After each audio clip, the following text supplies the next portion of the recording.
Yanzerazera ny onja ny fiainana ampiny zato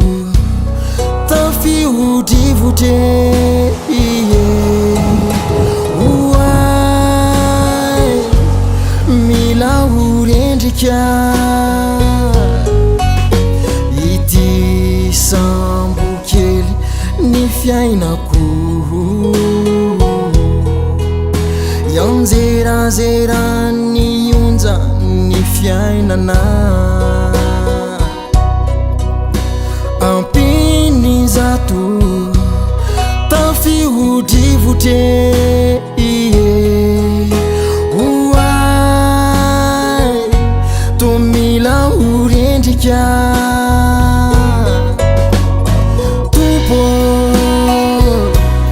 mifoaze andaminindray ny fiainako ilay tenina moandrasako hoe mitsahara teo vita ny adiko tompo mifoaze andaminindray ny fiainako ilay tenina moandrasako hoe mitsahara teo vita ny adiko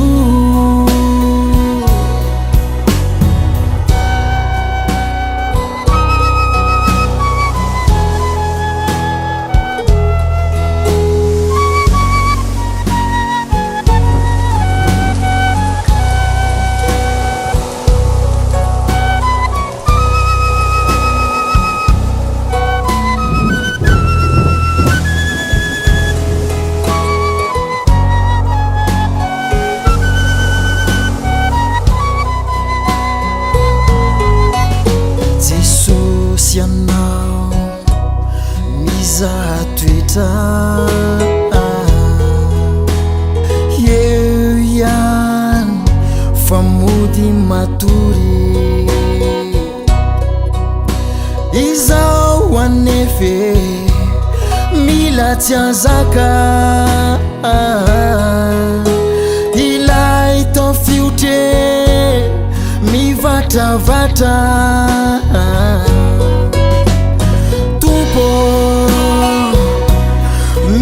mifoaze andaminindray ny fiainako ilay tenina moandrasako hoe mitsahara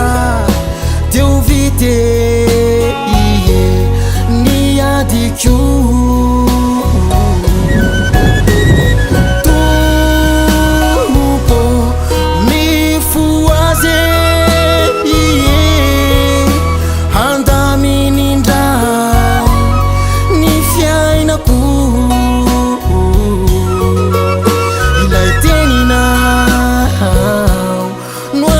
saku we mitsahara teo vite ni adikyu